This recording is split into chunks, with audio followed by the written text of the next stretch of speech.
Welcome to the Healing and Freedom Journey with Mark and Melissa DeJesus. We are in the house. We are Welcome. Welcome to this episode. So good to be here. It's so good to be back and getting into the swing of things after taking a break. How long has it been? It's been a minute. It's been a minute for sure. Yeah. So we're glad to be here and be able to discuss issues and topics and areas that are helpful for the healing and freedom journey. Today's going to be very interesting because we sat down yesterday and we were just kind of thoughtfully looking at where we're headed with the podcast, the aspect of it that we do together. Obviously, I have many videos I do solo. They're teaching oriented, right? And the podcast that Melissa and I do together, we've really tried to make it more discussion oriented. At times, I get in my teaching mode, and certainly that's always a big part of it. And what we're trying to do is have fruitful discussions around subjects and battles and areas that people face. And so I had a couple things lined up, but something popped into it. And I was rolling through the options, and I kind of knew which one we probably needed to do. And some of it made me squirm a little bit because there's like some things that I'm like, oh, these are vulnerable areas. And I had like, let's go through this and we'll do a series on it. That was option one. Then there was option two of like, here's another area we could go through and cover. Like, well, that's good. And I was like, number three, I had this thought that we should share about our current journey of what we're currently working through. And it's like, and I'm like, yeah, baby, let's do it. And I have like, yeah, baby, but like there's stuff in me that's still, working through healing and aspects of. Yeah. And safety of sharing things too. Because I've had a lot of experiences. You have too, of not feeling safe. Like you share and it's like, it doesn't go well. You know what it just reminded me of too is when we were pastoring and, we were going through so much stuff with being a young married couple and with Max, so many things. We were just like exhausted. Right. And it was one of the moments where I just felt, I just wanted to be at the altar and just be with God. I remember. And we had a visitor at church. It was a couple. And I was connecting with God and receiving his love. And it was so special and so tender. And this woman walked up to me and put her hand on me and started praying in tongues out loud over me. It sends you from 0 to 60, doesn't it? It sent me into violent anger. And after that day, because it took me out of where I was at. And I didn't even know this woman. She had no idea what I was going through. It was just not appropriate. So after that, we feel very strongly, and I know a lot of churches do implement this too. You don't touch people unless you are on the prayer team. Sure. Or,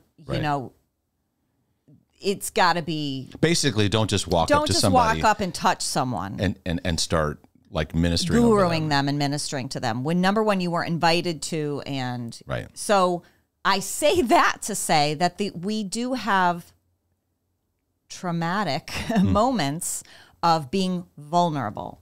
Our podcast is about what we've been through. Yeah. Yes, we do share a lot of things, I think, but we still have moments where we go, people aren't safe. That what you're bringing up brings, like, I have memories firing up like crazy. And I feel like there's a lot of examples of unsafe reactions. And maybe it's just, just the parts of my memory kind of firing off the negative ones, but I find so many of them unsafe. Right. But you still do it anyway. Right. But you learn how to express it in a way that is fruitful. And a lot of times, like when people are unsafe, we go back into our chamber and just go, I'm never doing that again. I'm never going to share. I'm never going to. And that's not the answer. A lot of times it's like learning, like celebrating. I shared, maybe it wasn't the best moment and maybe not the best person. But I learned something out of that. But it's still important that I learn how to have a real expression, authentic expression. Right. And I don't feel like I've had a roadmap in this because I come from a history of religious perfectionism, and I'll get into that because there's layers I'm working through right now where you got to like be on point and like have your presentation and know your theology and know what you're talking about, and you can't mess stuff up, right? But it doesn't give room for vulnerability of like, hey, there's things I'm working through. And this kind of creates this like leaders are like way up there. And yes, there's standards for leaders overall. Certainly the Bible talks about that, right?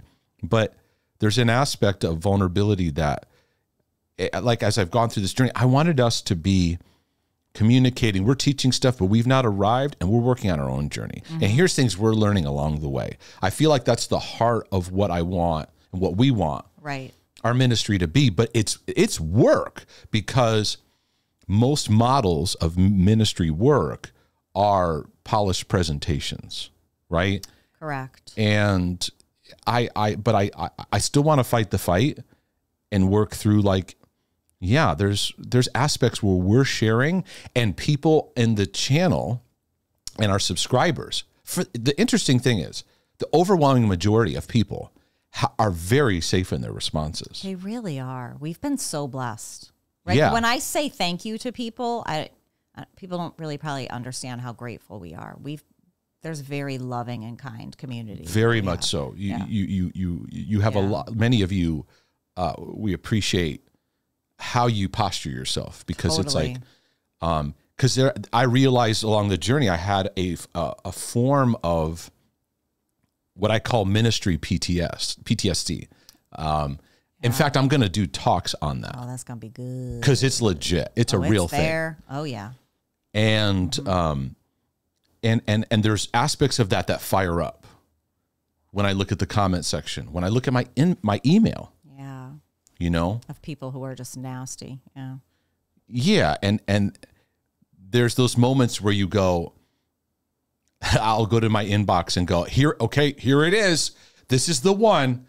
They're just going to like take my vulnerability, and they're going to hit me with it. Here it is, you know, and you brace, and you go, oh, wow, that was actually really kind. And then another kind. Like, wow, it helps a lot in the renewal process to realize how much fear is a liar, but also like recognizing the healing process and the healing journey. And I think God wants to take us all through that.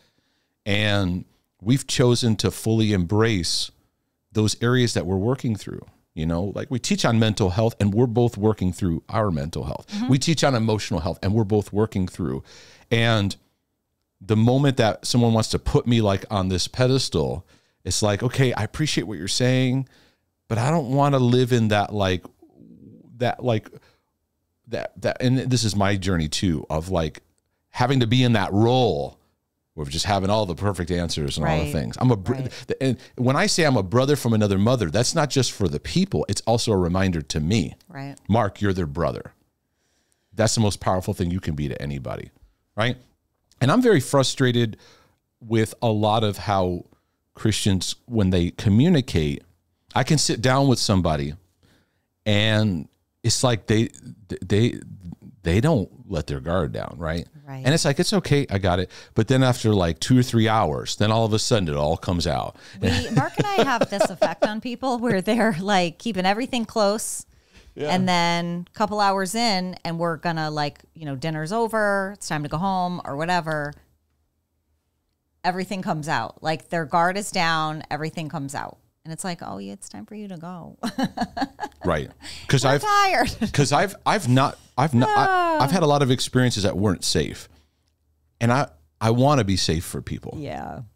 And that's my number one thing. It's like, I want to respond in a way where you feel grace and love more than anything else. Yeah. More than anything else. And we've had, you know, we kind of feel like we've seen it all. We've experienced it all. We've seen it all. Let me tell you, guys. I guess stories. Some of them have made the news and headlines. Some of them. Yeah, we're like, can we? It would be so cool if we could share that. Yeah, we can't. It's too. Yeah. One day.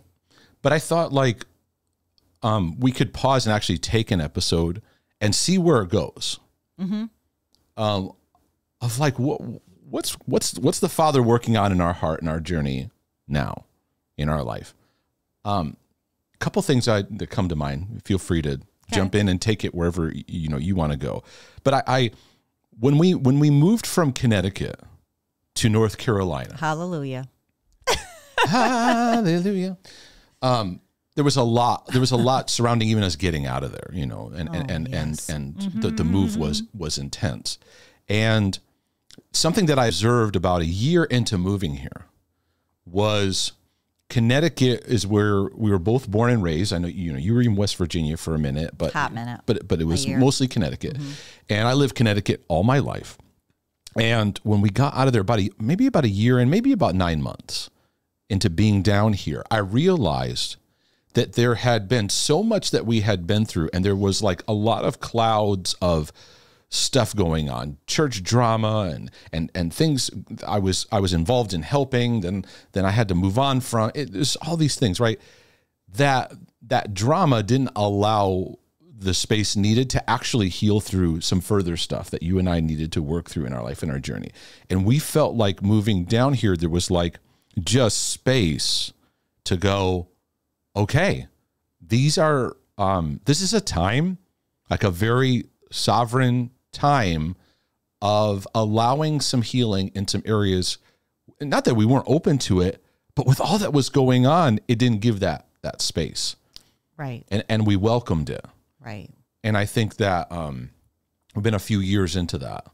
And then in the midst of it, I really felt strongly that we were going to target not just emotional health, but the specific mental health arena, which then led me to sharing my journey on OCD and perfectionism and those areas, and really getting into the anxiety that I've battled and how God has done a healing work in my life and my journey, right?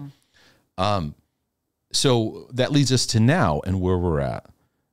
So when it comes to like sharing these things, I look at where I'm at now, and we kind of like said, okay, what are the like top 3 things we feel like God's working on and healing through?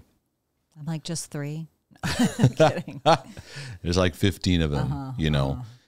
And I think that, and I pray this is valuable for your life and your journey. If you're looking for a video of like 3 reasons how to work through this, or you know, your specific topic, go on. But I feel like this is important for people to be able to hear and navigate through, especially we're trying to be a brother and a sister to y'all in this process. I think one of the things that I'm currently working through, and it's been something I have wrestled with my whole life, and it's been layers and layers and layers of it that I'm learning in different facets, is my energy. I've had a lifelong battle with energy levels, and maybe some of you, a lot of people, yeah. Maybe many of you can relate to this. It's just in you saying that too. I have a saying lately that Mark just cracks up when I say it. I'm like, who doesn't? Who doesn't struggle? Yeah. Yeah. I'll have energy. I'll share with you something I struggle with, or like I'll look at symptoms of something that I'm learning about or whatever. And you're like, who doesn't struggle with that? It's true. And we just start laughing. It is true. It's one of our favorite kind of interaction sayings. Like, who does it? Because if we're all honest, yeah. And I like all my life, not to get it to a long version of it, but I remember even as a kid loving to play sports, but I was always monitoring.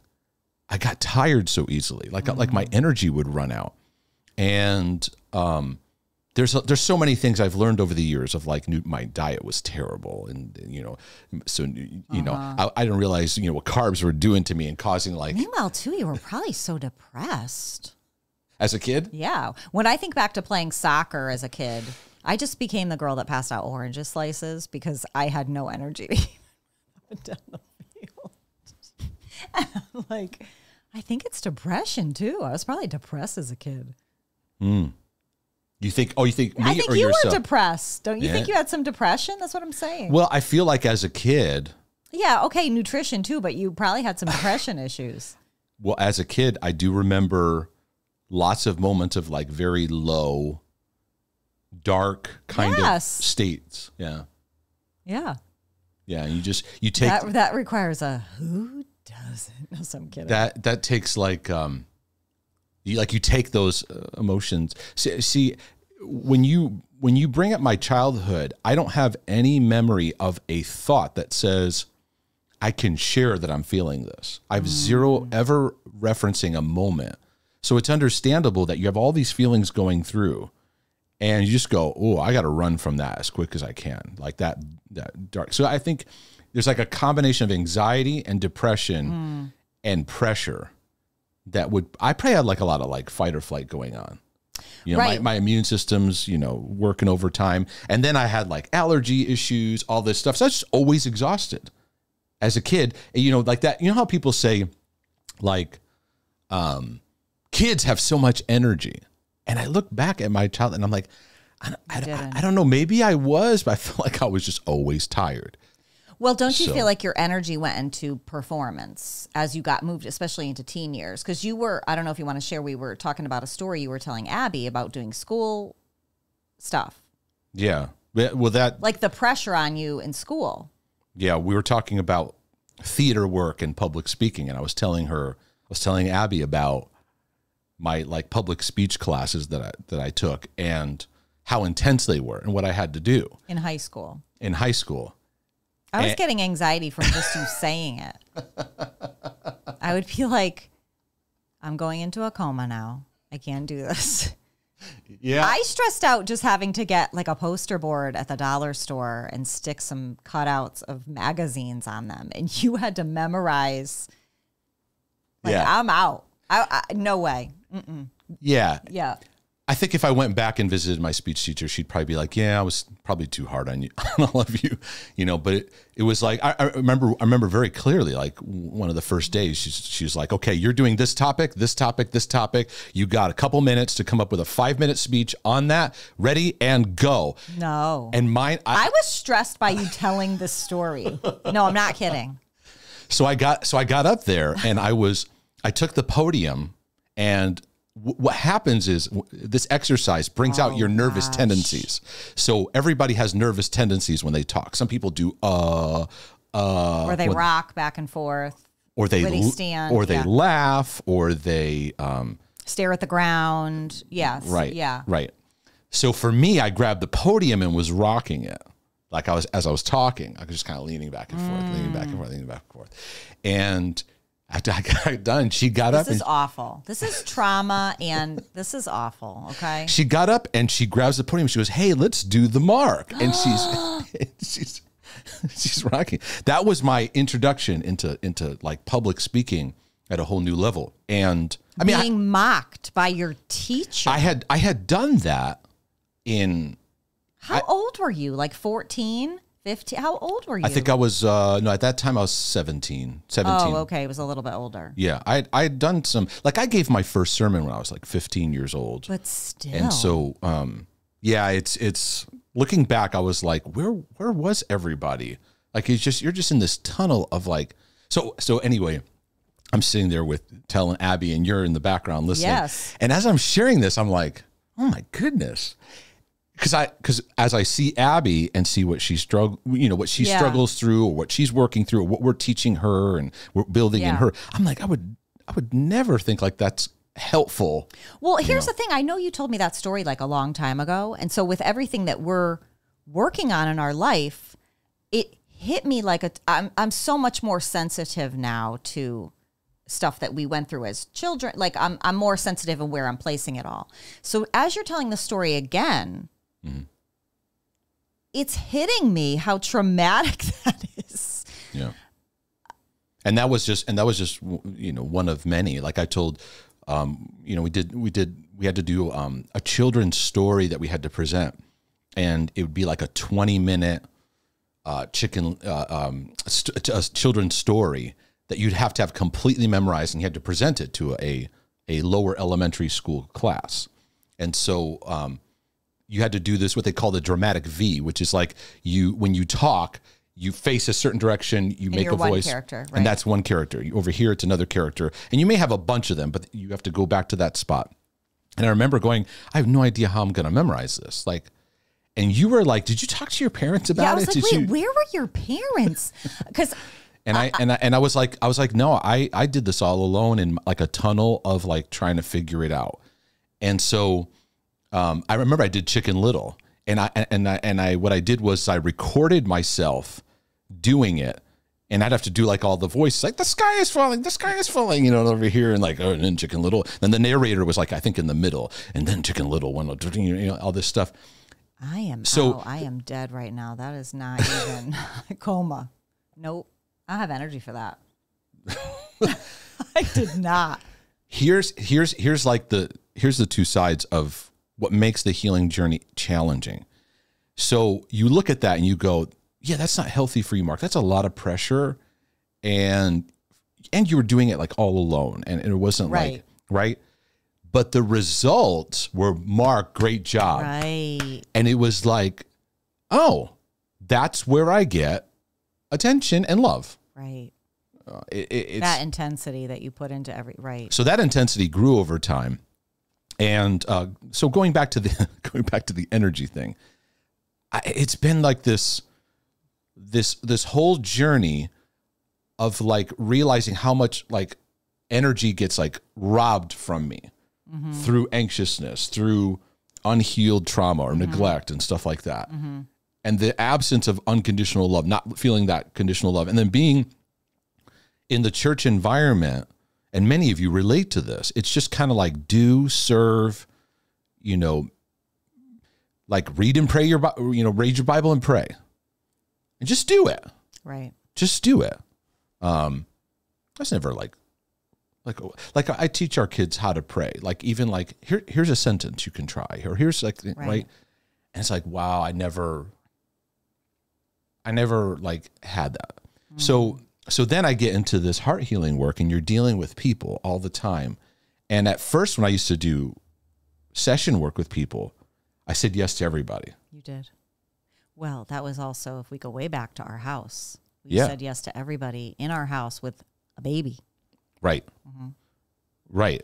It was like for hours. There was no time limit. Right. It was. Yeah, we had we didn't have like time limits. We were just like, you were teaching. We had a whiteboard in the living room. We were teaching people. Those were the days. And then I'd be up the next day going, why am I so exhausted? So it was like, so anyway, I could go into all kinds of stuff about exercise, nutrition, you know, which are all important. You know, those have actually been very, very significant. And I put them to practice today.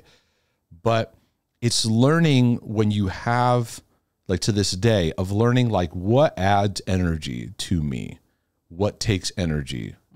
And I'm learning in this journey of like, I don't manage my time. I let go of that. I manage my energy. And there are days like I've shared about some of the physical things I'm going through. I have an autoimmune thing that flares up, and it's called psoriatic arthritis. And it's like, there are days where like energy gets sapped, right? And you're like, it's never convenient. But learning how to be kind to myself when it comes to that has been so important, because sometimes in those moments, like just stopping and pausing, that's actually what I need in the moment, even though there's an aspect of me that's like, oh, I want to do that video, or I need to get that project going. And it's like, well, here's the energy I have, and I'm going to give of what I have to my wife, to my kids, which you do, and to the people that I get to interact with. And, but yeah, that's been a real learning journey for me of kindness. Cause then it, like you brought up yesterday, you're like, wow, this is tremendous. Just your speech giving. And then I go, it hits you too. When someone else says to you, cause sometimes you don't realize. And when someone says to you, that was abuse or that was traumatic, you have that light bulb moment, and you know. Yeah. It's like when a counselor told me, like you have PTSD with all these ministry experiences. Yeah. And I just like tears, just like, I don't know, there was like a hose in the back of my eyeball that just opened up and just shot out of my head, because it like, it spoke to something that I was like, you're right. And we're conditioned to take it. Right. In most environment, whether it's a home environment, a ministry environment, work, you get conditioned because of your upbringing and not being taught love and boundaries and so many things to just take it. I have to take this. That's a big part of Christianity that needs renewal. A lot of renewal. Is we're supposed to always be available. We're say yes to everything. Broke. be broke. That's another one that, you know, if somebody's a Christian and they start making good money, then all of a sudden they're greedy. It's interesting how we false prophet or something. Right? What's that? Or they're a false prophet or something. If they have yeah. We get into a lot of things. What was the other one? I lost my train of thought. I don't know. I don't know. I don't remember. Oh well, it's all right. I forgot what I was going, but yeah. So it's yeah. I lost my train of thought. That's all right. Can you help me rewind, or were you paying attention? I was. Well, my brain goes down the thought of when you were saying the things you were saying, and then I came up with broke. Yeah. That you have to be broke. Yeah. The things that you're conditioned in ministry to take. There we go. We found it. Thank you. That you're conditioned. Brought us back. That you have to just always, you have to just take it, and that's being loving. Like just take it. Now, I'm not saying that you should like violently fight back, but it's like we've had to do a lot of learning of I remember even when we were pastoring, like I had to tell people, like, I'm not 911. 911 is 911. Not me. I'm not 911. And I think historically it goes back even to the early civilization of the church, where like the pastor was looked to as like the person that you contact, which is understandable. But now in the culture today, then it's like, you know, there's not much sleep being getting, and not a lot of boundaries and stuff like that. So I feel like there's a better way to live, but there's not always like great models of examples. So people share with me when I take sabbatical breaks, like we'll be in the middle of where a lot of people are just hopping and bopping and making it happen. And we go, we're going to take an extended break. And that would seem anti what you should do. Like, the channel's growing, things are growing, keep it going. And we go, we're going to unplug. And people write to me and go, thank you for doing that. And I feel like it helps them to give themselves permission to go, yeah, you need space and time to process through stuff in your life. Right. Because I don't have examples. People look to me, who's your examples? I'm like, I don't know, because a lot of them are still in the performance zone. They're still in the make it happen. Most of the ministry examples I could look at, their wife, if it's a guy, his wife has to just hang on for the ride, right, and hope the kids work out, because everything in ministry has taken over. It's a machine that takes over your life, right? So that's one of the things I'm growing through. That was a big. I think it's awesome. What would you say is a theme you're working through in your journey? Well, do you want to talk about how you're working through it and what you're doing, like outside of even? I think, I want you to kind of. Yeah, because we want to give like the redemptive picture of where we're headed. I would say the biggest thing that has been very, very helpful for me, because it's the main theme that I've encouraged other people. It's changed my life. It's changed my life. It's changed my journey. Is learning to be kind, patient, compassionate to not only what I'm thinking and feeling, but where I'm at. Yeah, that's probably would be the answer for what I'm going to share too. But so, and as a there are layers of religious perfectionism that go down to the core of me. Like when I say the core, I mean like how I feel safe and how I function. So this hasn't been like, oh, we're just going to pluck a tree out or pluck a weed out. All good. It's like, it's how I functioned for most of my life. And I'm giving other people permission to be themselves and be free to be in process as I'm doing that in my life. So when you have perfectionistic even tendencies, there's not much allowance for weakness, vulnerability, having a rough day, or even working through things. So shifting my response. So on days where I wake up, my joints are firing up, I didn't sleep well or something like that. Learning to be kind to myself in that moment, it calibrates me for the day more than anything else. Just, it's all right, Mark. It's all right. I have this like self-talk that I invite. It helps me connect to God. I sense connection to him out of me being actually kind to myself, because being kind to myself then mirrors what he's to me, right? And sometimes we need that as a breakthrough. Like you're like, oh God, I want to receive your love. And what you really mean is like, you want God to like flow out of the clouds and like, just do something to your emotions. And that's great, but you're going to get frustrated in a lot of times. And I've learned that like me coming into alignment with like his love for me, I'm going to treat myself according to that kind of kindness. And that means the thoughts I'm having, feelings I'm having, but what I'm currently going through and where I'm at. And that kindness lets me see where I'm at for what it is. Right. Whereas, performance and perfectionism is like, just go, go, go, go, go, go. We're just blindly going. And we don't know how to like, yeah, maybe today I had all those things planned.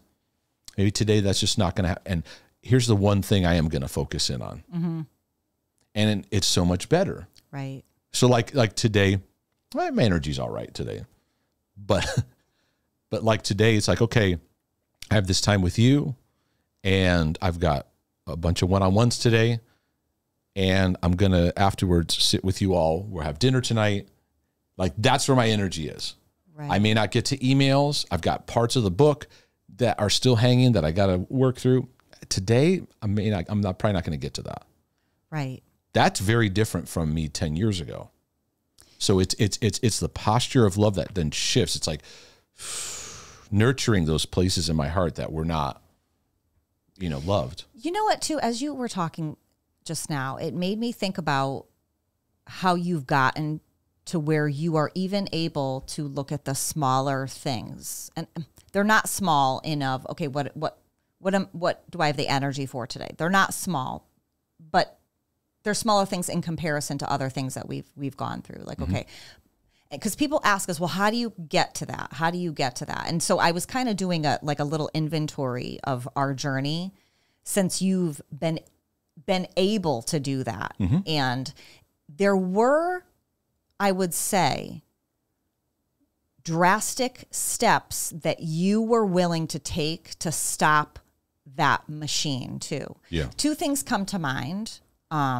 Was leaving Crossroads and the church I worked at. The church you worked at. Yeah. And going, we have to, like, you literally turned the Titanic in a day. Like, no, something has to change. Yeah. That you weren't afraid to, you were afraid, but there were so many things. Yeah. Okay. And us closing our church because you saw what it was doing. And we felt new directions, but we really saw the toll it was taking on us. And you made the choice to say, I'm going to do this. We're going to change the course of how everything is going. Yeah. And I think because you faced those fears too, there is a place now that you've worked so hard in facing those that you now have the mind space to look at the small. Okay, well, what's my energy like? Do you know what I'm saying? Yeah.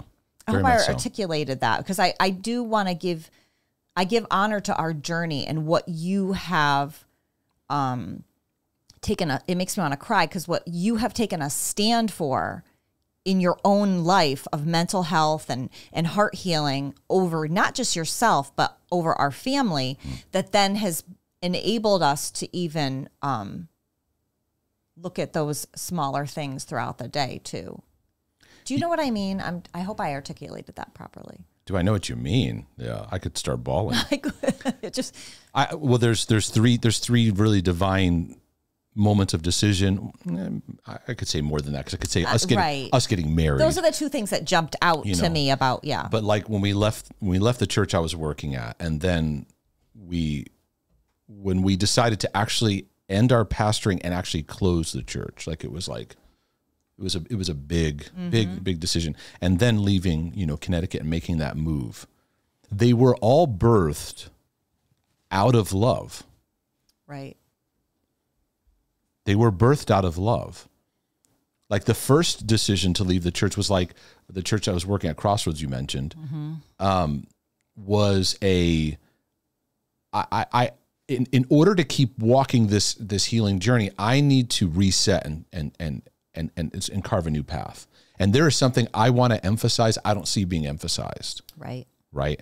I like, and it was the first initial thing was the heart of the Father and his love for us to heal our hearts and to restore relationships, which has been a theme throughout our journey. Then the second, when we closed the church, that was a very divine season of like learning to love myself and like learning to realize I don't have to just keep going. Because I watched pastors, when I told them I closed the church, they wanted to do the same thing. They were jealous. They were like, I wish I could do what you're doing. And that broke my heart in a sense of like do it. You don't have to. I don't have any other income, and they have to keep the tithers happy, and they have to they have to keep doing what they're doing, and they're being abused, and they're in this toxicity, right? And then leaving Connecticut was like another stage of like me loving and appreciating who God wired me to be.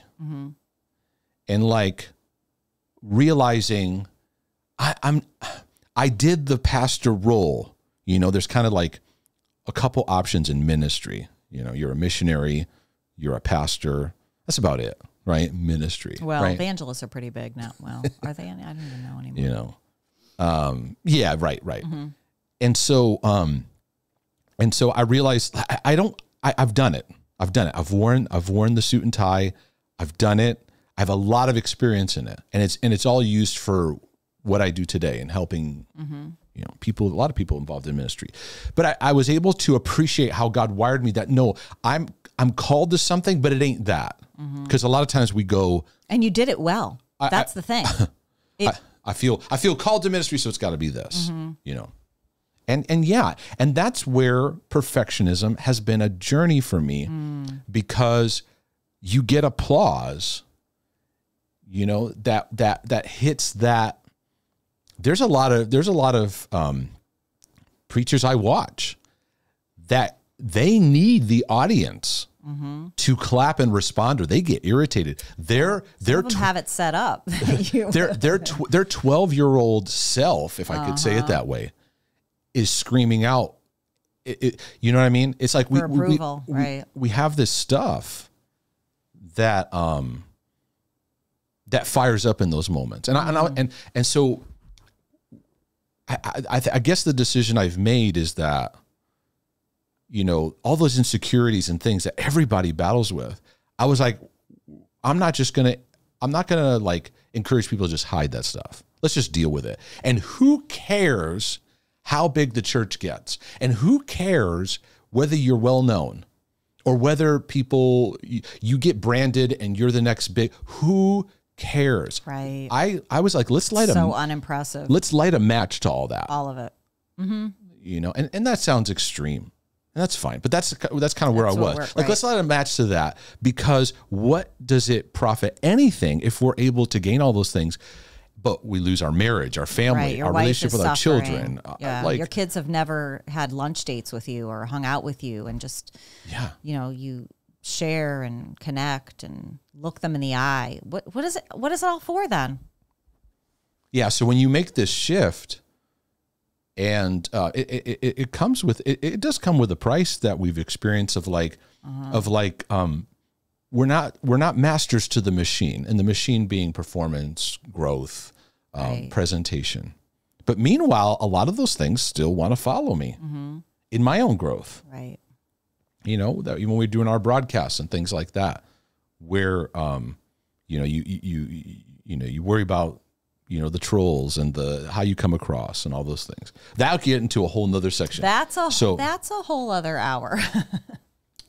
So to answer your question, which I appreciate you reminding me of that, like where, you know, it's practicing the kindness and compassionate view, because it's a simple answer that people they want, you know, the 1, 2, 3s, and it's a simple answer, but yet it's not simple, right? It's I talk to myself, I journal, I ask, what does it look like to be loving towards this? You know, if you were going through it and I was loving you, how would I respond to you? Right. right? So that's the posture. So good. So, oh my gosh, it's amazing. So I know I shared a lot when we went into a whole different journey. What would be the one that comes to your mind? Well, do you want to share? Or do you want me to save it? No, definitely. Okay. Gosh, I feel like everything you shared was so great. Okay. I could have quite a few things. My journey's been long, and I've shared so much on previous podcasts. But I would say currently one of the big things that I am working through, it kind of comes down to how I see myself in past situations. So I spin a lot in what we call the arguments over the past, where I'm having conversations to try to make past scenarios come out okay and not feel that like I want to claw my skin off. That one has tormented me. I know a lot of people can relate to that too. When I look at certain scenarios, I have moments where I literally feel like I could just crawl in a hole and die over guilt, shame, where I feel like I've been gossiped about in certain things, over choices I've made. Because of where I'm at now, I have that, no, that's not me anymore.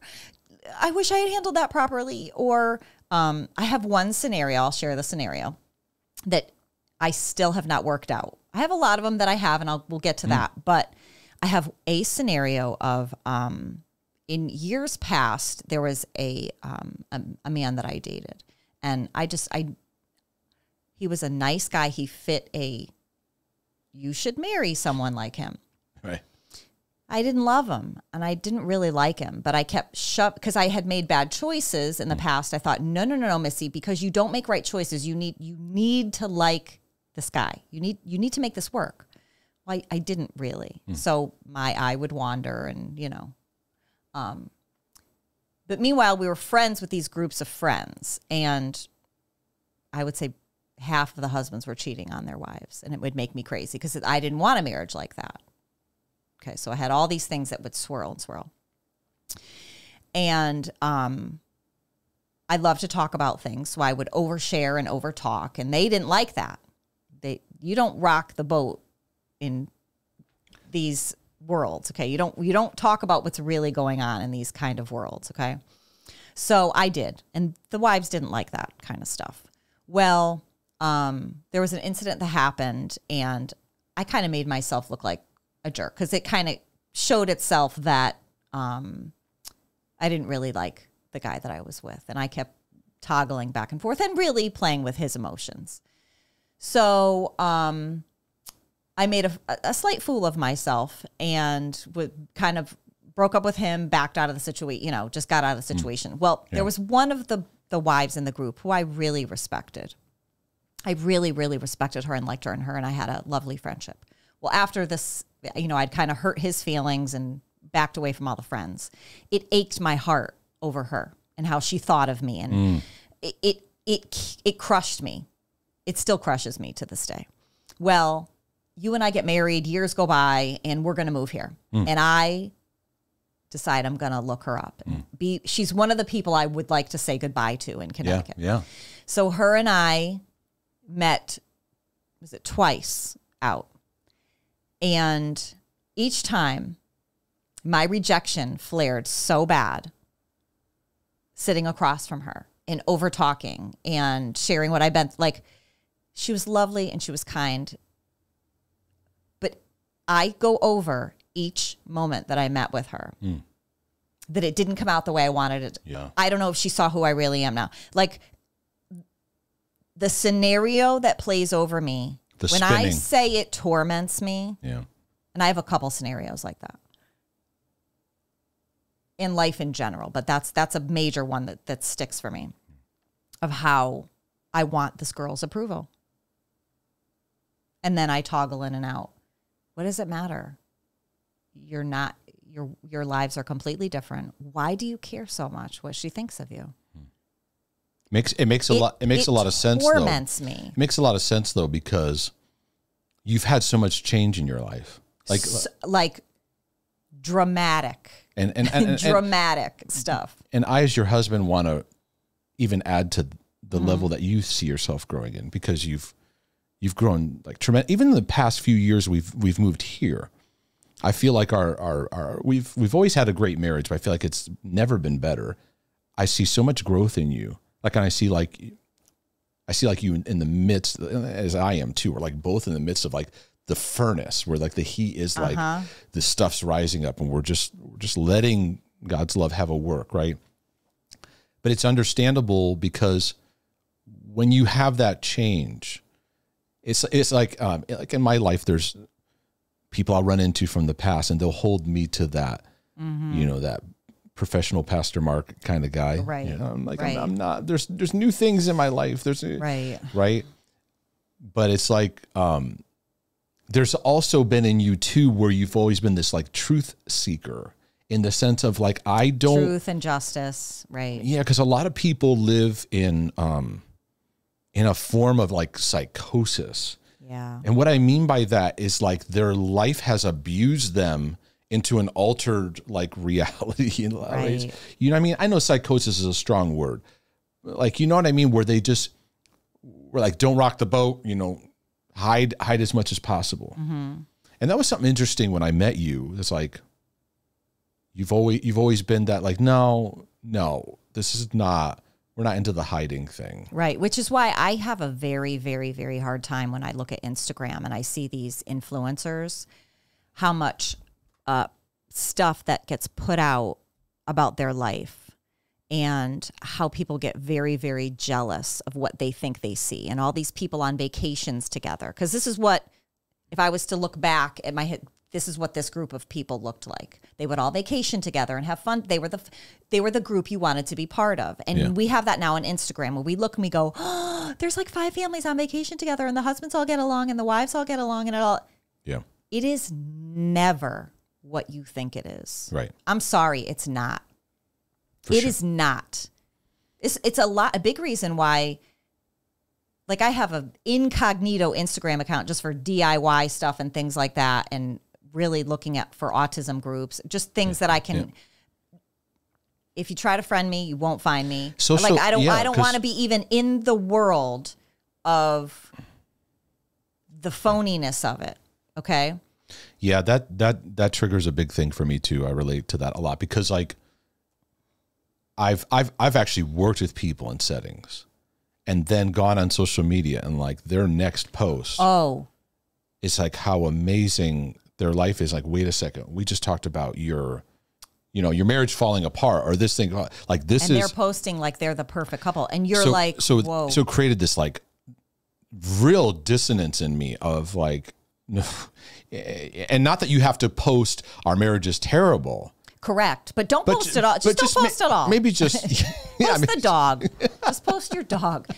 Right. But for me, going back to what you were, yeah. So, where was I going with all that though?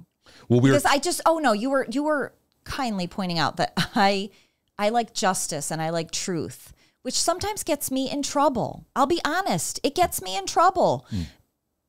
And sometimes Missy needs to learn to keep her mouth shut. Like, I've had to learn. I love that feisty part about Thank you. I do have like a little bit of a street girl in me that's a fighter, that I like. And to piggyback on where I'm even coming from, even in sharing that situation, it's been a journey of who am I?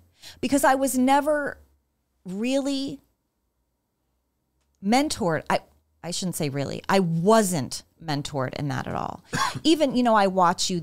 It came up in the conversation ended up coming up about, what happened with you in school and that whole scenario that you just shared that was trauma. Yeah. But you were talking with Abby about her future and what her likes are.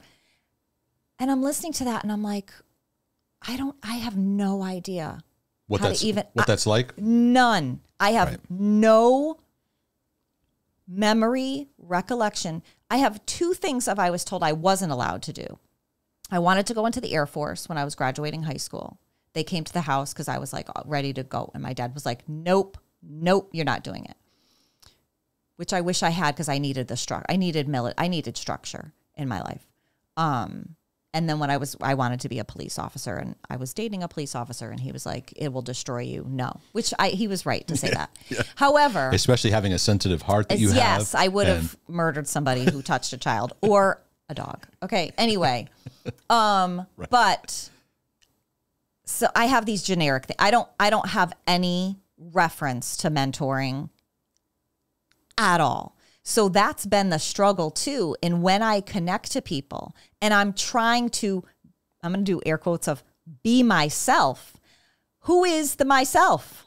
Right. That's been the journey for me. So when I'm, right. And that's what I'm getting to even in the scenario of interacting with her, of just being okay with me. Yeah. Being kind. I could sob, like I'm holding back sobbing tears. Yeah, this is so good. Like, this is so good. Because even getting together with you, yes, I was passionate about the word and all those things. I had no clue what ministry was. But in connecting to you, I was put into this position to figure it out. And I loved you and I wanted to be part of that and all those things. But there was still a part of, is this me? Mm. Who is Missy in this of you and I joining together? Right. And I wanted to honor you and be one with you and do this. But what did it look like for me to have my voice in all of those things? Yeah. And believe me, I'm still on a journey of figuring that out. But going back to that scenario of the arguments and the spinning over my interactions with her, it is me just going, this is the biggest one for me to get to. If it didn't go well, it's okay. You tried. Yeah. That's so scary. Right. Frightening. You tried. You put yourself out there. It's okay. Right. That is, even saying those words, I could sob because it's so scary. That taking the step of taking the step of vulnerability, whether it works out or not, is a good thing to celebrate. That like, hey, you took a step. Yeah. And it didn't work out. Still success. Right. Right? We think like, that's taken me years, by the way. Because it's, how long have we been here? 4, so 5, 6 years ago. I'm still on it. I'm still on that myself. But to be able to even put that in my cognitive thinking of that I did that. Because I would just beat myself up for hours. What if I could just call her one more time? What if I could just say it this way one more time? What if Yeah, because we both have our share of obsessive compulsive tendencies that replay of the distorted moments that maybe didn't go the best. They become highlight reels. Right. That then you're watching all week long. So because you know what? I want her to like me. I wanted her to love me. I wanted her to love me the way I thought of her. And maybe she does. Right. Here's the kicker. I don't know. Maybe she doesn't, and I have to be okay with that. But like, it just shows. I keep going deeper and deeper. Like my need for love, my need to be accepted. So yeah, I don't want to cry. We all have that. Yeah. And there's a surprise for you. She's here. No. Oh my gosh, that's so funny. Yeah, okay. So, and feel free to like. Sorry, I'm choking on my breath. Feel free to pan that out. I have a bad habit of choking on water. Mark's like, "Are you okay?" I'm like, "I'm just choking." Choking on water. I accidentally waterboarded myself. Oh my gosh.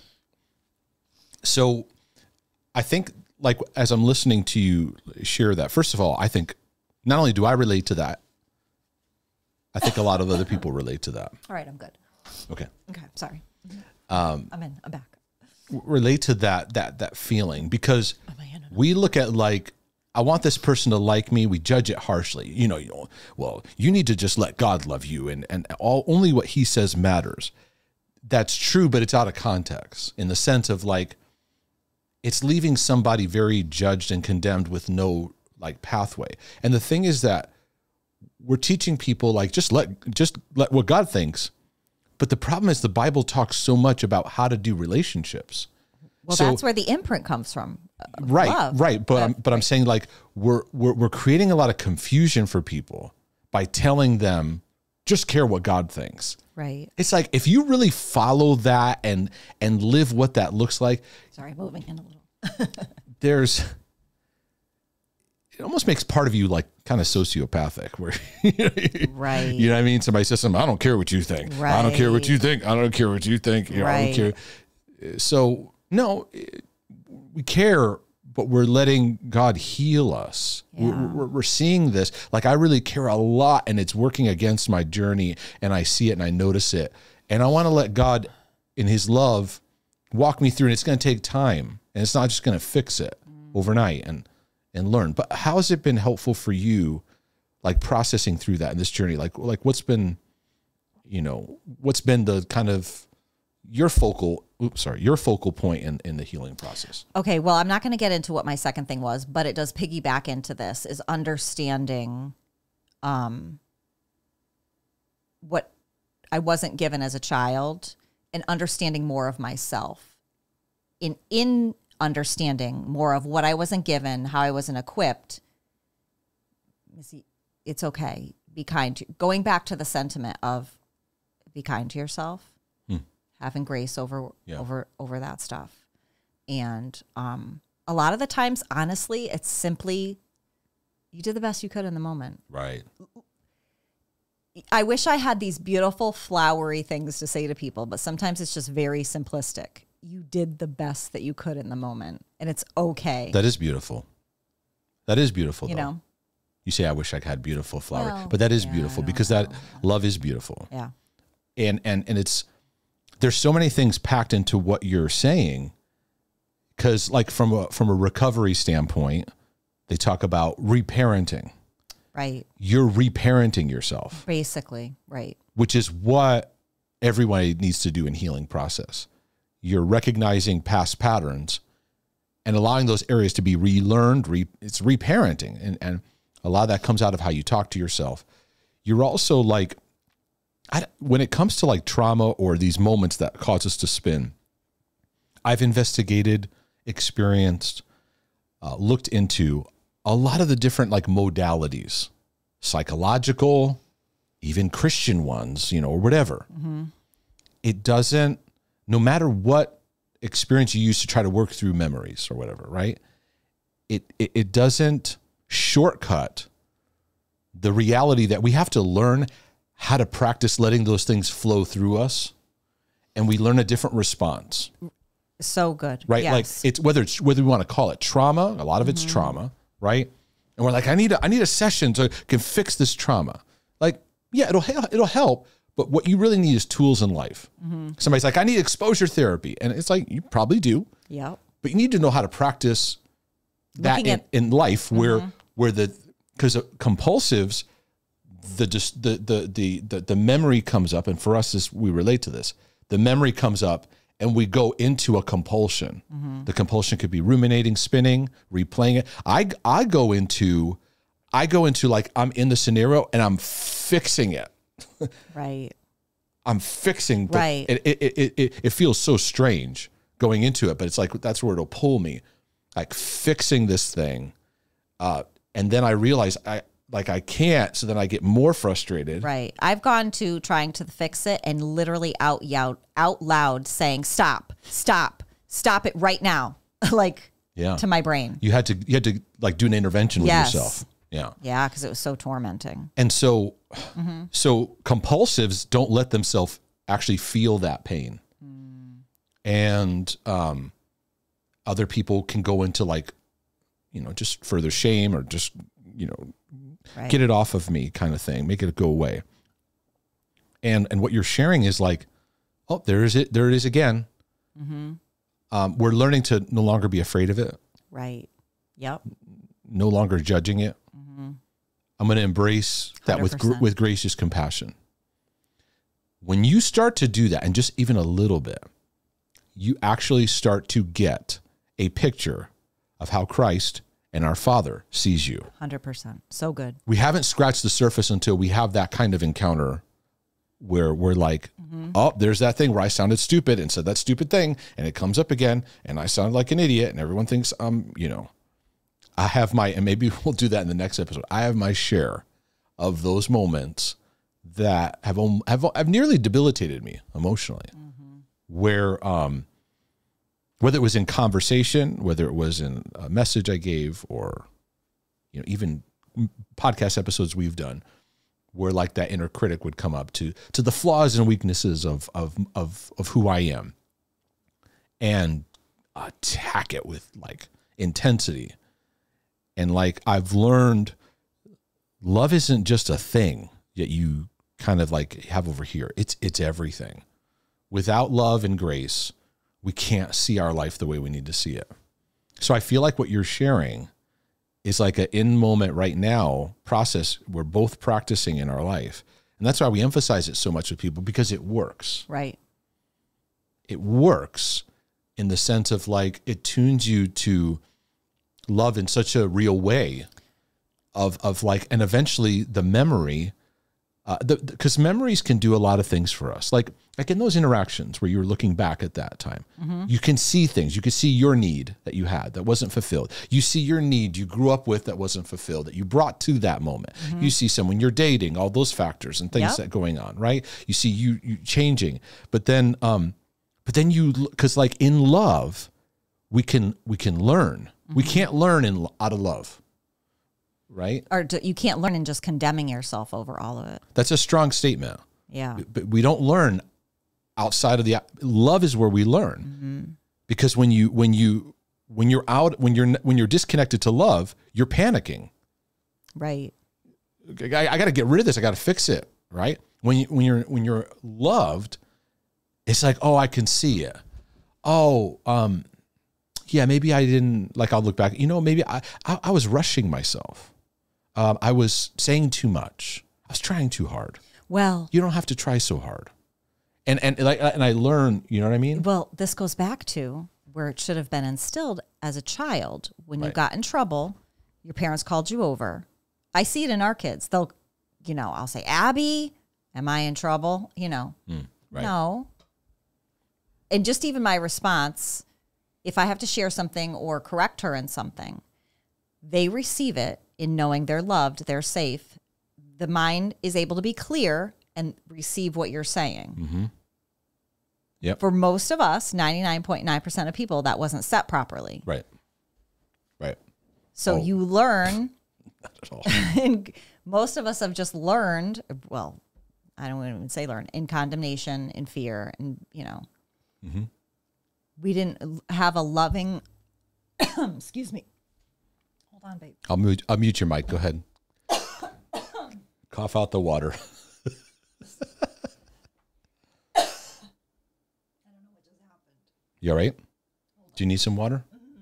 There's some right over there too. It's like dust. Oh, yeah. It is a little bit dry in here. Sorry, everybody. It's all good in the hood. So here's what I want to present to y'all that are listening and watching. Is this helpful to your life and to your journey? Because here's one of the challenges in what we do. There isn't an audience out there.